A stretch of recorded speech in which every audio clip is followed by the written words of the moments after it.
Welcome into the Browns-Bills postgame show. Cleveland falls 31-23, 3-7 on the season.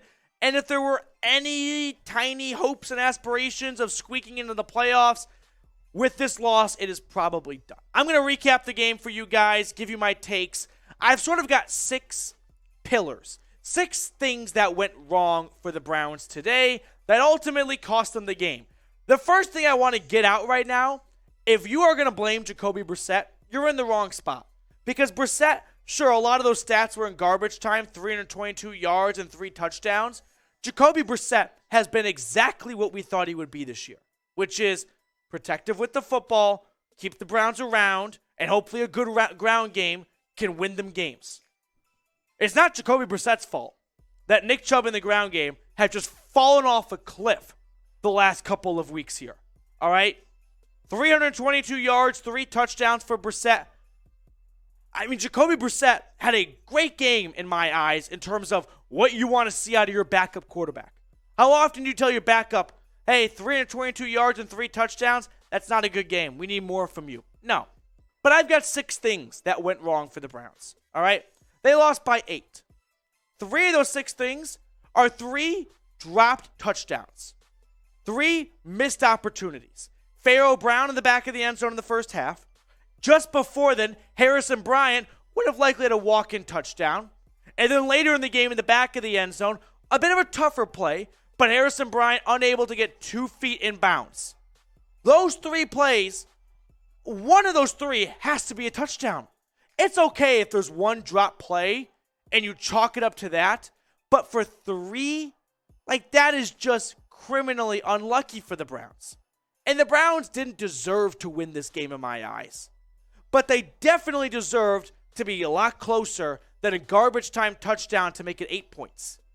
So those 3 drops right there, I mean, Brissett threw multiple touchdown passes today. He threw 6 in my eyes.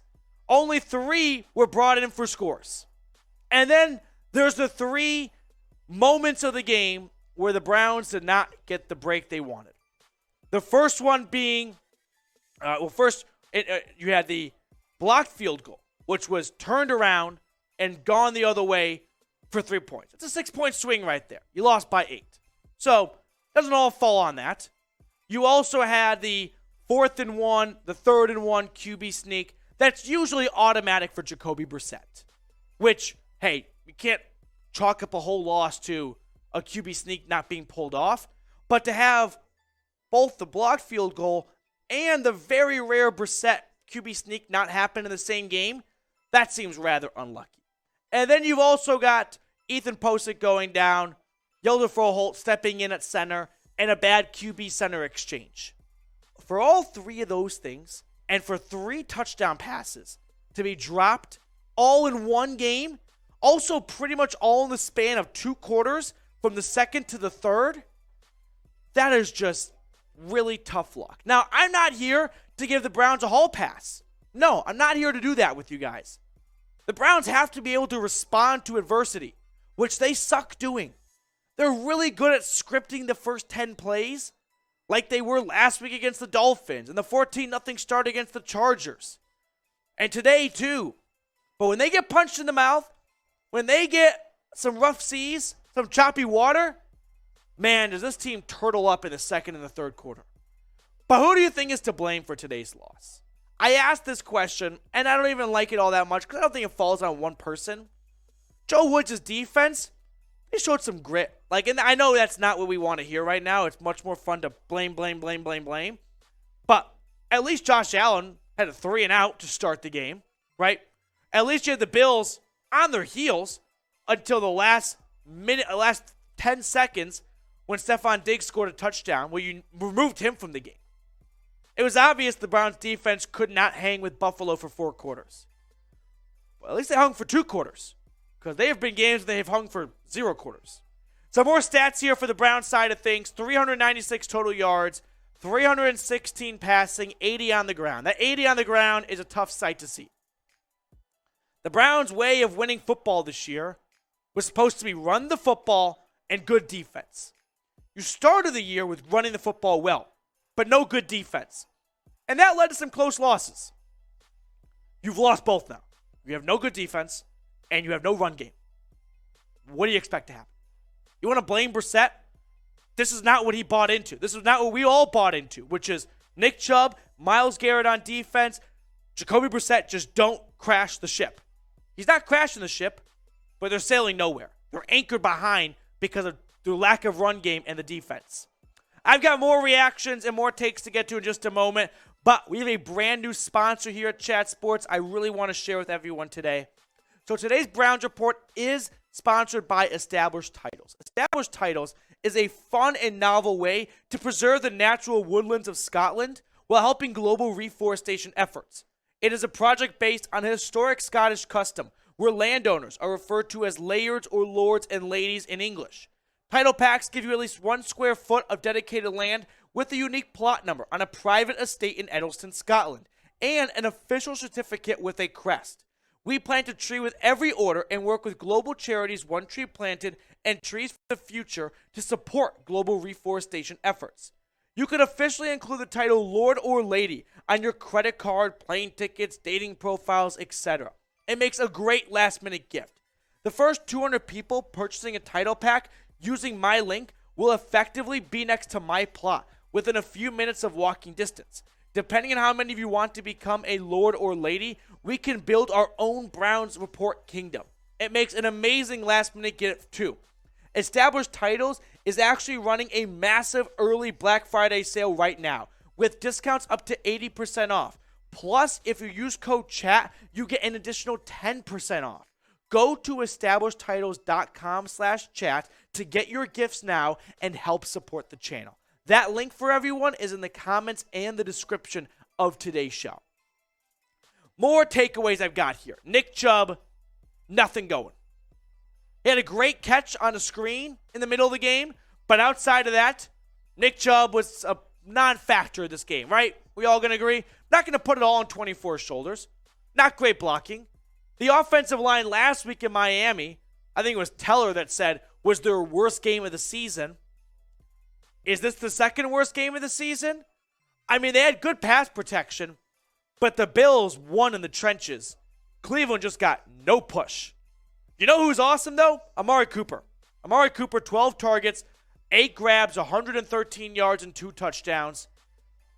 All I think when I watch Amari Cooper play is a little bit of I'm sorry and a little bit of that is probably the greatest trade in NFL history. That's all I tell myself to make myself feel better about the Browns wasting Amari Cooper's talents this year. At least they got him for a 5th because the Cowboys are fools. If you want some Bills stats, by the way, it looks like this here. For Buffalo on offense, 355 total yards, 186 on the ground. Like, if you told me before the game Josh Allen doesn't get 200 yards, I'm thinking the Browns got a really good shot of winning this game. And they did. If not for those 6 things I started today's video off. The 2 Harrison Bryant missed touchdown opportunities, 1 drop, 1 foot out of bounds, which there was a high pass on the foot out of bounds, but still. Pharaoh Brown in the back of the end zone with a drop. And then you had the fumble on the center QB exchange. The 4th and 1 QB sneak that doesn't go, which 99% of the time does. And then the blocked field goal. That's a lot of things that, for all happened in one game, is unfortunate. It's unlucky. It is. But in the NFL, you don't get participation trophies. Pull your bootstraps up. Make your own luck here. We got a super chat coming in during our live watch party. So if you're watching this later, join us during our watch parties every single Sunday. By the way, the Browns have not won on Sunday since week 1. Sunday's supposed to be the best day of the entire week for 5-6 months of the year. Half of the year. We've had one good Sunday, and it came the first time. Justin Trimble, Stefanski needs to go. 7s look like 10s when you've been dating 3s. This is an all-timer. I'm going to be honest with you guys. What he's saying, if you can't pick up the drift, is Kevin Stefanski looks like a 10 because compared to the previous Browns head coaches, Hugh, the rest of the gang, he looks way better than them. I get it. You're right. You're 3-7. You want to find someone to blame.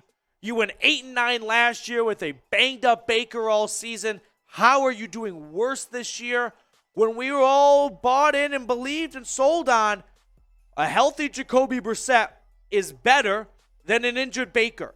And if the defense and everything else stays the same, except you improved in my eyes at wide receiver with Amari Cooper, shouldn't this team be doing just as good as last year, if not better?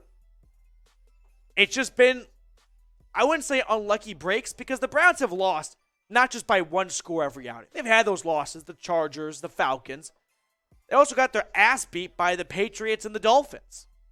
The Browns have lost every which way possible. This week, they lost in the middle, an 8-point loss. Winnable game. They had opportunities. Were they the better team? No.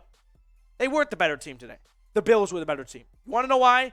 Because Buffalo knew they could rush the football at will and just pick up first downs with Singletary whenever they wanted, right? That's why. James Cook could just run over this Browns defense. To go back to Stefanski, I know everyone's going to be talking about it, and we'll kind of wrap up with this thought too. But Kevin Stefanski, should he be on the hot seat? Let me make something very abundantly clear. Kevin Stefanski is not going anywhere this year. Like it or not, that's the cold hard truth. You don't fire the head coach, who is a huge factor of landing Deshaun Watson in the trade sweepstakes a couple months ago, and then fire him after 6 games with the guy. No. So let's just get that out in the open now. Now we move to part 2 of the question. Well, we know he's not going to get fired, but should he be fired, right? Is he lucky? Is he getting bailed out by Deshaun Watson being there?